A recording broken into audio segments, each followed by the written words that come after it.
답변 1번랑 답변 드리겠습니다. 먼저 건교사의 문제점 두 가지를 말씀드리겠습니다. 건교사의 문제점 첫 번째로는 건교사가 3학년 학생들과 5학년 학생들을 편견을 가지고 바라보고 있다는 점입니다.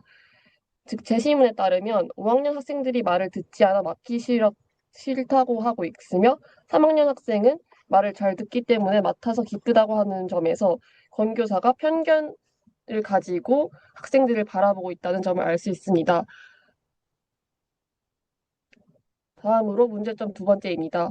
문제점 두 번째로는 학생들의 수준을 과대평가하여 기초학습 지도를 덜 해도 되겠다는 생각을 하고 있습니다. 여기서 드러나는 권교사의 문제점은 학생들의 수준을 너무 높게 평가하는 점뿐만이 아니라 기초학습 지도를 덜 해도 되겠다는 점에서 책임감이 부족하다는 점 또한 드러나고 있습니다. 다음으로 권교사에게 요구되는 교직 태도 첫 번째로는 적극성입니다. 권교사는 3학년 학생들을 맡고 나서 학생들의 생활 지도가 편해질 것이라는 생각을 하고 있는데 여기서 드러나는 권교사의 문제점이 편견이었기 때문에 정정하겠습니다. 편견을 버리는 태도입니다. 3학년 학생들과 5학년 학생들을 편견을 가지고 바라보고 있기 때문에 이러한 편견을 가진 태도를 버리고 모든 학생들을 공정하게 바라보고 교사로서 동등하게 될 필요가 있습니다. 다음으로 두 번째 교직 태도입니다. 두 번째 교직 태도는 적극성입니다. 기초학습 지도를 덜 해도 되겠다는 생각에 안도감을 가지고 있는 부분에서 이러한 태도를 버리고 적극적으로 기초학습 지도를 해 나가겠다는 태도가 필요합니다. 이러한 적극적인 태도는 학생들을 적정한 수준의 학습 수준으로 이끌 수 있다고 생각합니다. 이상입니다. 네, 지금 봤는데, 네. 일단 선생님 지금 하시는 거 잠 볼게요. 지금 일단 선생님 첫 번째로 대답하시는 포인트가 지금 대답하는 구조가 지금 네. 문제점, 나열, 후, 그 다음에 태도 제시잖아요. 네. 그거보다는 저는 이거에서 문제점 그리고 태도 태도 이런 식으로 두 각자의 세트로. 문제에 대해서 태도를 이렇게 세트형으로 묶어주시는 걸 추천드려요. 아, 왜냐하면은, 네. 네. 자, 일단 우리가 알고 가셔야 할 포인트, 태도는 결국 해결 방안과 본질이 같다. 왜냐하면은, 결국에 이걸 태도를 제시하라는 것도 해결 방안과 마찬가지로 뭔가 문제가 있기 때문에 이거를 실행함으로써 혹은 이 태도를 가짐으로써 문제를 해결해야 한다. 그거잖아요. 네. 그러면 일단 본질적으로 선생님이 문제점을 제시를 했으면은, 태도를 가졌을 때 어떻게 해결이 된다. 이거를 진술을 해줘야 해요. 그럼 음, 보세요. 네. 지금 이것도 봤을 때, 지금 편견을 버리는 태도. 그래서 이게 무슨 태도라는 거예요. 아, 뭐 차라리 그냥 이거를 봤을 때, 뭐 객관적인 태도다. 네. 뭐 그런 거를 보고 가셔야겠죠. 네. 그리고 지금 여기 보시면 선생님이 편견을 가지고 본다. 그럼 이거를 편견을 가진다를 봤으면 우리가 편견을 없앴을 때 어떻게 지도하냐? 어떤 지향점이 있는가? 네. 이거를 우리가 생각을 하고 가야 하는 거예요. 그럼 보세요. 편견을 네. 없앴다. 우리가 이제 여기 3학년 학생들 그리고 5학년 학생들. 네, 물론 이거는 문제점은 투박해 보이지만 이건 잘 잡으셨어요. 네. 물론 깔끔하게 하면은 좋기는 한데, 뭐 학년에 대한 편견을 가지고 있다. 뭐 그렇게 하면 좋긴 한데, 이것도 나쁘지 않아요. 네. 근데 문제는 이제 해결 방안 쪽이죠. 자, 네. 여기 보면 학년만, 여기 문제점은 결국에 해석을 한다면 학년만을 가지고 학생들을 평가하는 거예요. 즉, 네. 이게 편견을 가지는 거죠. 네. 자, 그럼 이게 반대 개념을 한번 생각해 봐야 하는 거예요. 즉, 최종 지향점. 최종 지향점 보다는 일단 그 반대 개념을 한번 생각해 봐요. 우리가 편견을 가진다. 그러니까 즉 한마디로 전체를 가지고 개별적인 것까지 다 평가한다. 그거잖아요. 그럼 반대가 뭐겠어요? 학생 개별, 학생, 학생 개인의 특성을 고려하는 그런 건가요? 맞아요. 개별 특성을 파악해서 지도한다.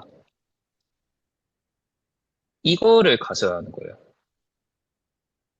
그러면 이제 선생님이 해결 방안을 우리 생각하실 때 학생 개별 특성을 뭐 상담 같은 걸 통해서 혹은 관찰 일지 통해서 파악 후 이거를 반영해서 지도한다가 되는 거예요. 무슨 말인지 네. 아시겠나요? 네. 그러면 우리는 다시 한번 이런 과정을 세울 수가 있습니다. 자, 그러면 우리가 어떻게 가야 하냐? 첫 번째, 문제 포인트를 학년에 대한 편견을 가진다. 그러면은 우리가 해결 방안은 편견에서 벗어나 학생들 개개인의 특성을 파악한다. 이거 구체화를 어떻게 가야 하냐? 뭐 상담 혹은 관찰 일지 작성 둘 중 하나를 택하는 거예요. 그럼 이제 뭐를 하느냐에 따라 가지고 인성적 그 태도도 달라지겠죠. 뭐 예를 들면은 소통하는 태도 혹은 이거는 관심을 가지는 태도 이렇게 되겠죠. 네. 그러면 우리가 지금 적용할 수 있는 이거는 구조는 어떻게 되냐? 문제점, 그 다음 제시문, 그 다음에 태도, 그리고 기대 효과예요. 자, 그럼 이제 우리가 어떻게 가야 하냐? 학생 그 문제점은 학년에 대한 편견을 가지고 있는 것입니다. 제시문에 따르면, 권 교사는 3학년, 5학년 학생들은 지도하기 어려웠지만, 3학년 학생들은 다들 순에서 지도하기가 편하다고 생각하고 있습니다. 이에 필요한 인성적 차질은, 교직 태도는 소통하는 태도입니다. 상담을 실시하여 학생들의 개별 특성을 파악하고 이를 반영하여 맞춤형 지도를 시도한다면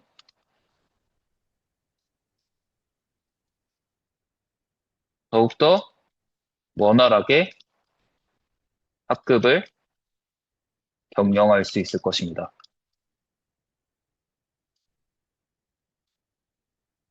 되게 간단한 구조로 문장이 간결하게 되면서 이제 들어갈 게 다 들어갔죠.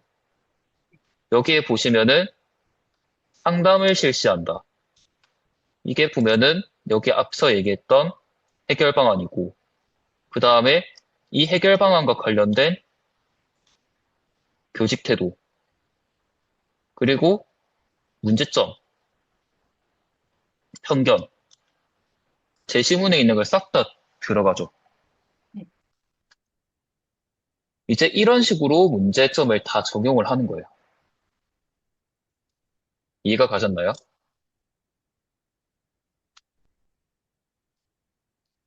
딱은 마찬가지죠. 근데 여기 보시면 선생님 같은 경우에 여기 두 번째 거 같은 경우에도 네. 학생 수준을 과대평가한다는 게 지금 어디 나와 있을까요? 지금 아마 선생님이 무슨 제시문을 보고했을 거냐면은 일부 학부모와의 상담을 통해 뭐 학력에 관심을 많이 가진다. 이거를 보고 선생님이 아마 이렇게 학생 수준을 과대평가한다. 그렇게 얘기를 하셨을 거예요. 잘못 말한 거. 근데 선생님이 왜 이렇게 생각을 하시냐면은 이거 선생님이 지금 벌써부터 키워드화를 시키기 때문이에요. 음, 그게 바로 성급한 키워드화예요. 왜 지금 제가 이거를 지적하냐면은 선생님이 지금부터 이 키워드화를 벌써부터 시키면요. 이거 이런 식으로 왜곡이 돼버려요. 분명히 여기는 과대평가라는 말이 전혀 없습니다. 그러면 선생님이 여기에 가셔야 하는 거는 오히려 차라리 일부 학부모와의 상담으로 학력을 진단한다. 그런 식으로 갔으면은 차라리 제시문을 그대로 읽었으면은 그게 차라리 정답이에요. 앞서 선생님이 이야기했던 3학년 학생, 5학년 학생 뭐 어쩌고저쩌고 한 거 있죠. 제시문에 있는 거 그대로 잡으셨던 거 그거 제가 지적을 안 했잖아요. 오히려 그런 답변들이 정답으로 인정이 돼요. 그러니까 선생님이 지금 주의하실 거는 지금 이런 성급한 키워드화를 진짜 조심하셔야 해요. 그래서 제가 항상 만능 답안 같은 거를 지금 하지 마라고 하는 게 만능 답안이나 본인이 이제 뭔가 벌써부터 다듬으려 하는 거 그거 진짜 하지 마라 하는 이유가 이런 제시문에 근거한 사고를 왜곡시키기 때문이에요. 지금 이거는 무조건 제시문에 하는 거를 투박하더라도 그대로 가져오고 나중에 정말 말에 가서야 크리스마스쯤 가서야 선생님이 조금 다듬기 이거를 적용하시는 거예요.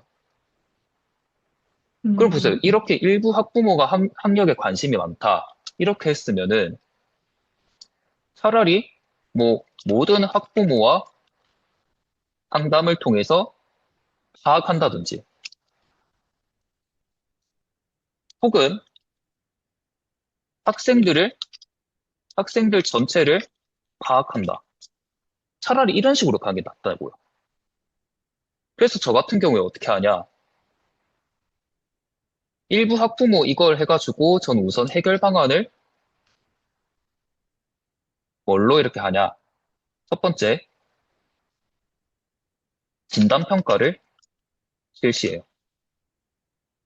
그거를 통해서 학생들을 객관적인 지표로 파악한다. 이렇게 해요. 그럼 이제 우리가 갈 수 있는 게 뭐가 있겠냐? 뭐 혹은 객관적인 태도, 혹은 관심을 가지는 태도. 그러니까 이거를 뭐를 끼워 맞춰도 상관없지만 결국에 우리가 베이스가 돼야 하는 거는 해결 방안을 바탕으로 그렇게 하셔야 한다는 거예요. 그러면 우리가 이제 아까처럼 문제점 제시문, 태도, 기대 효과 이렇게 적용을 할 수가 있는 거죠. 이해가 가셨나요?